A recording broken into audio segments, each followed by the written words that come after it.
So what does that imply, this verse 19? There's an 18. There's 18 verses before then. So in order to understand the content, we have to always understand the what? Context. So if I go back and see, here's the point. You can go back and take any verse out of context and make it say what you want to say. But in order to understand, so what is Paul saying? So if I ignore, if it's Romans 7, that implies there are 6 chapters before. If it's Romans 7:19, that implies there are 18 verses before verse 19 in that one chapter. So in order to understand what he is saying, because if I look at this one, why even try to live a life of victory? Why even try to live a prosperous life? Why even try to live a life of abundance if the good I want to do, I don't do, and the evil I don't want to do, I do? So if that is my driver, I'm going to be defeated all the time. So what do we learn from the first 18 verses to help us get ready for verse 19 to look at that in context? Because without the context, we cannot understand the right content. So I'm not going to look at all 18 verses. I want to look at 3 verses to help lay this foundation. So verse 2, let's read verse 2 together. Romans 7. So again, so verses 2 through 4 we're going to read.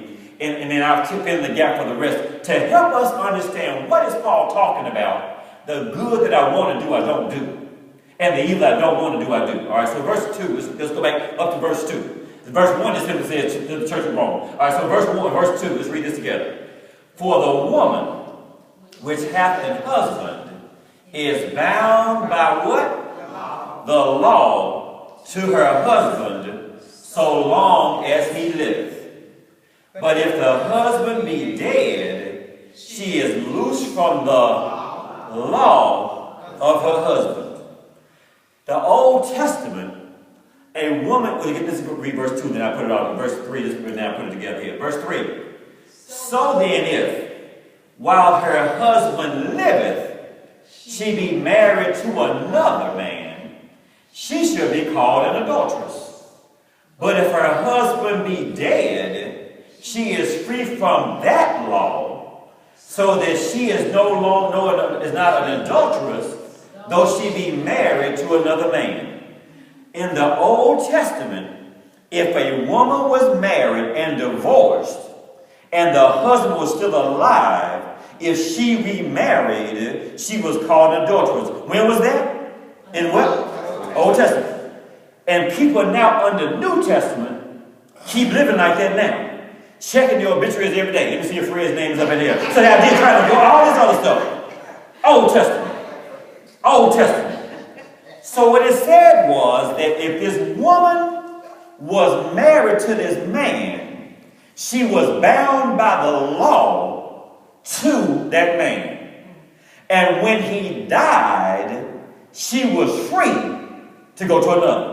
Now this wasn't a marriage point. This is what he's trying to make in verse 4. Now read this together. In this context, let's read this together. Wherefore, my brethren, ye also are become dead to the law by the body of Christ, that ye shall be married to another, even to him who is raised from the dead, that we should bring forth fruit unto God. So it says this woman was bound to this man while he was alive. But when he died, she could go get her party on and get another man. What it's saying right now, that I believe that at this point, when we were dead to the law, we are now free to go up under grace. And what has happened is that we should be living under grace, and folks still living under the law.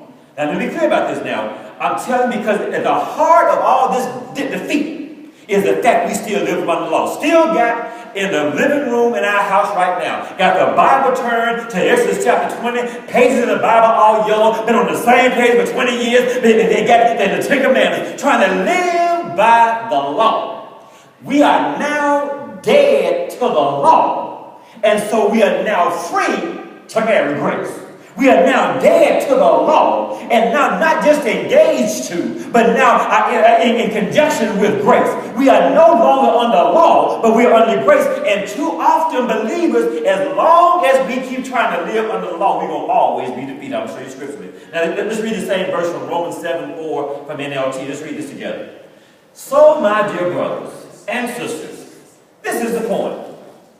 You died to the power of the law when you died with Christ. That's it. Keep going. And now you are united with the one who was raised from the dead. That's Jesus. As a result, we can produce a harvest of good deeds unto God, for God. So here's the point. So what's the point of this? We are dead to what? The law. Why? Through the body of Christ. When we got saved, we were dead to the law. Now here's the point. Before, as long as we were attached to the law, we couldn't go live under grace. But now that we are dead to the law, all we have left is grace. And it makes no sense for somebody to be in a second marriage that's happy and try to go back to the first marriage that's all jacked up. It makes no sense to have the dream job that you want and then go back to the job you couldn't stand and didn't want to go to anyway. It makes no sense to be in Canaan and want to go back into Egypt. And too often, rather than enjoying Canaan and enjoy what we have now, folk want to go back. And so we are now under grace, living with having love under grace, and liberty under grace, and liberation under grace, and want to go back and live in the law where everything we did was recorded. And if we did wrong, we got wrong. If we did right the case, we got right. Instead of saying, no, I just thank you right now that my relationship with the Lord is not based on my behavior. It's based on my belief. And I thank you right now, God, that I now walk by grace. And I walk by faith and not by sight. And now I'm under grace right now. And I'm no longer under the law. Dead to the law. Now, this is going to be critical because here's what happened. The challenge is we may in our minds know we are dead to the law, but we keep going back to the grave and digging them up. Leave it in peace.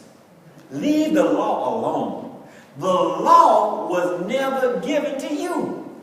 The law was for Jews. I'm telling you, I ain't never seen a black Jew. The law was given to Jews. And now Gentiles have always been under grace. And now Gentiles, who are non-Jews, want to go live by something that was never given to them to put them in bondage when Jesus came to set us free. Why would you want to be in bondage when Jesus already set you free? Why would you want to go back when Jesus says go forward? Why would you want to be down when God says I raised you up? Why do you want to go back in and not receive what he has for you? If we keep on looking in our lives and say, at this point I want to go back into bondage rather than walk in the blessings. So we are, go with me again. We are what? Dead to the law. How are we dead to the law? The body of Christ. How are we dead to the law? Through the body of Christ. How are we dead to the law? Through the body of Christ. All right, now keep going now. So now get this now. When we are living under the law, that's what Paul says, the good that I don't do. And the evil that I would not, I do. He is saying at this point, under the law, I wanted to do the right thing, I didn't do it. Under the law, the things I didn't want to do evil, I did do it. Under the law, but now at this point, you just told me what? We are what?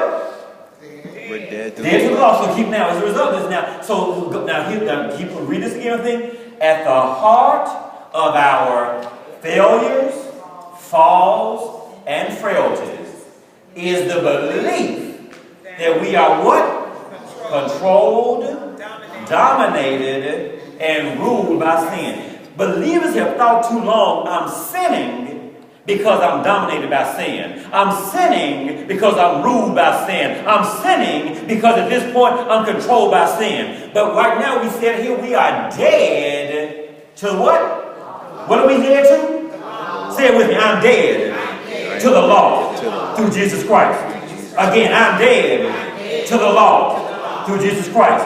One more time now. I'm dead to the law through Jesus Christ. If you believe that and accept that, please give God a hand clap of praise, because now we can go forward and talk about, now that we have agreed scripturally that we are dead to the law from Romans 7:4. and look at it from different translations, now we can go forward. Now look what happens, what we have now. Now let's read this together. Now read Romans 6:14. Let's read this together.